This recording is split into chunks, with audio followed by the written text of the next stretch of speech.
सत्संग भाव श्रीमद् भगवद गीता से।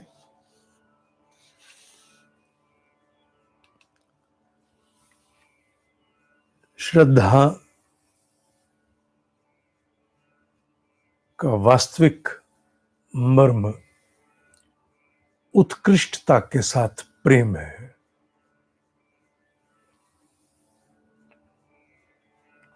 विश्वास के साथ जोड़ते हैं, पर विश्वास श्रद्धा का अनुसरण करता है। आस्था बनने के लिए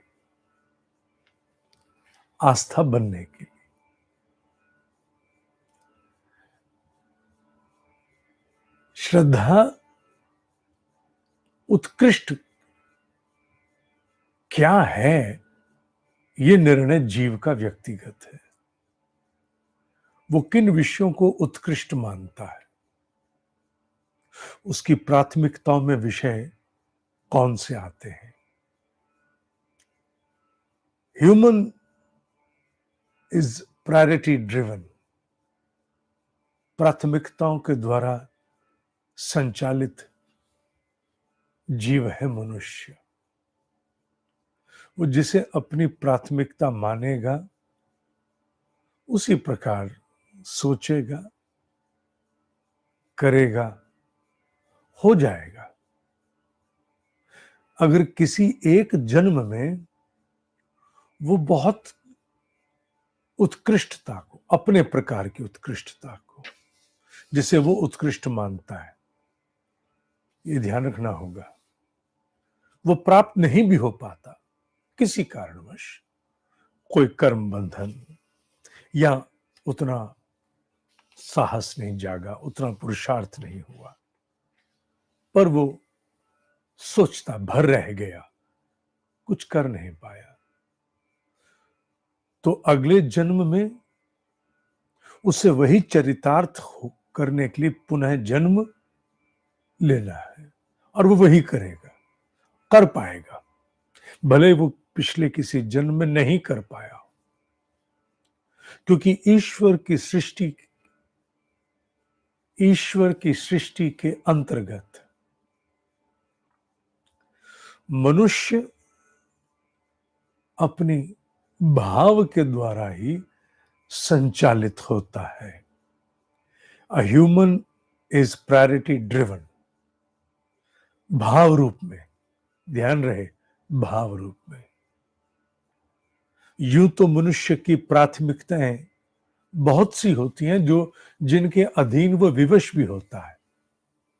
वो नहीं भी चाहता तो भी उस पर अनेकों प्राथमिकताएं आजीविका के कारण, अनुशासन के पालन के कारण थोपी जाती है। मैं उनकी बात नहीं यहां हो रही, यहां बात हो रही है उन प्राथमिकताओं की जिन्हें जीव पर थोपा नहीं जाता, जीव के भीतर से जिन प्राथमिकताओं का उदय होता है, उन प्राथमिकताओं की यहां चर्चा हो रही है। और उन्हीं प्राथमिकताओं के अंतर्गत ब्रह्म ऋषि आदि गुरु मुनि वेद व्यास भगवान कृष्ण की प्रेरणा से कहते हैं कि मनुष्य अपनी श्रद्धा के अनुरूप ही अगले जन्म को प्राप्त होगा। इसलिए सबसे बड़ी रक्षा करनी है अगर किसी मनुष्य को, तो अपनी श्रद्धा की रक्षा करनी है। देखना है मेरी श्रद्धा किन विषयों में है, किन्हें मैं अपनी प्राथमिकता मानता हूं। अध्यात्म में हम श्रद्धा का तात्पर्य उत्कृष्टता से जोड़ते हैं, श्रद्धा का तात्पर्य श्रेष्ठतम से जोड़ते हैं, जिसके प्रति अनकंडीशनल, बिना शर्त का प्रेम हो जाए, जिस पर जीव आहूत हो जाए, जिस पर न्योछावर हो जाए, जिस पर समर्पित हो जाए, offers oneself as an oblation to any objective whatever, हम उसे अध्यात्म श्रद्धा मानते हैं। पर इस श्लोक में श्रद्धा को केवल आध्यात्मिक दृष्टि से नहीं, लौकिक दृष्टि से भी अनुभव करना होगा। लौकिक दृष्टि से उत्कृष्टता वो है जिसे वो मनुष्य अपनी प्राथमिकता मान रहा है, भाव रूप में, विवश होके नहीं, विवश होके नहीं, नॉट कंपल्सिव बट इनर, जो उसके भीतर से है, उस प्राथमिकता को भाव रूप में वो जिसे मानता है वो वैसा ही हो जाएगा। वो वासना है तो, कोई कामना किसी प्रकार की है तो, कोई बड़ा उद्देश्य है तो वो उसे निश्चित अगले जन्म में चरितार्थ करेगा। यूं कहा जाए तो ब्रह्म ऋषि का वाक्य चरितार्थ होता है गीता से, मनुष्य ही अपने भाग्य का निर्माता आप है। Human is the creator of its destiny. मनुष्य स्वयं ही भाग्य का निर्माता है।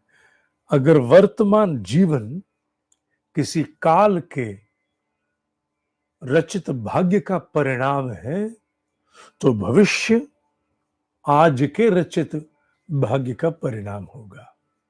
तो वर्तमान की सही व्याख्या क्या हुई? वर्तमान भविष्य की कार्यशाला, वेदशाला, फैक्ट्री, उपक्रम है जहां निर्माणाधीन है एक भविष्य। भविष्य जहां निर्माणाधीन है वो ये बीतता हुआ पल है, जाता हुआ हाथ से क्षण है, निर्मित हो रहा है भविष्य। तो सबसे बड़ी चेतावनी ऋषि की किस पर है? बी विजिलेंट, सतर्क, सतर्क, सजग। किस पर? भाव रूप की प्राथमिकता पर। यह श्रद्धा को भाव रूप की प्राथमिकता मानना। जब श्रद्धा शब्द विशुद्ध अध्यात्म प्रयोग हो तो उत्कृष्टता मानना, श्रेष्ठतम, excellence of the highest order. पर जब यहां लौकिक स्वरूप में कहा जाए तो इसे भाव रूप की प्राथमिकता मानना। What do you prioritise within? अपने भीतर किसे प्राथमिकता देते हो? जिसे देते हो वो तुम हो जाओगे। हीन विषयों को दी गई प्राथमिकता हीन बनाएगी। श्रेष्ठ विषयों को दी गई प्राथमिकता श्रेष्ठ बनाएगी। A human is priority driven। इसलिए अपने भीतर झांक कर ब्रह्म ऋषियों ने कह दिया, महात्मा तेलंग स्वामी जी का उल्लेख बार बार आता है, पिछले जन्म को जानना है तो भागने की आवश्यकता नहीं है। वर्तमान जीवन में अपने बीते हुए स्वभाव को देख लो, ऑब्जर्व योर नेचर। वो तुम्हारा पिछला जन्म था। उसी प्रकार अगर भविष्य को देखना है तो वर्तमान के द्वारा किए गए संशोधन में भविष्य के दर्शन है। मेरा अगला जन्म कैसा होगा, ये निश्चित रूप से ब्रह्म ऋषियों के द्वारा स्थापित अकाट्य है। ये ठीक है, कर्म बंधन अपने स्थान पर है, पर कर्म बंधनों का भी क्षय करने के प्रावधान तप के द्वारा हैं। मनुष्य ना केवल भविष्य, अगले जन्म, आगामी की रचना स्वयं कर सकता है by exercise of free will, भीतर के संकल्प की दृढ़ता शक्ति से, बल्कि साथ ही साथ अतीत के कर्म बंधनों का भी क्षय करने में समर्थ है। ये बात बड़ी गहराई के साथ हमें समझनी होगी।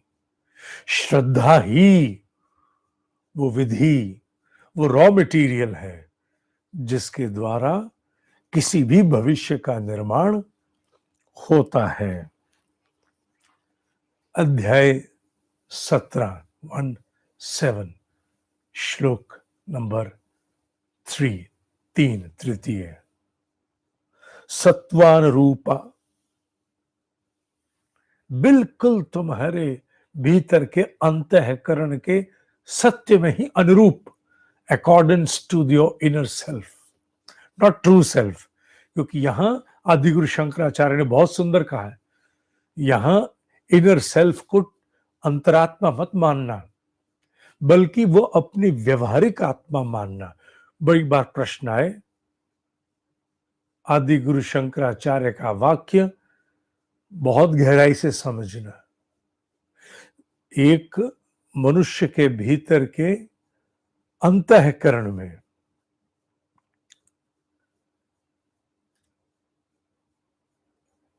भेद है कि मनुष्य व्यवहारिक आत्मा या विशुद्ध आत्मा। विशुद्ध आत्मा अजर अमर नित्य है, उसे कुछ नहीं कर सकते, वो स्वतः अपने में प्रकाशित है।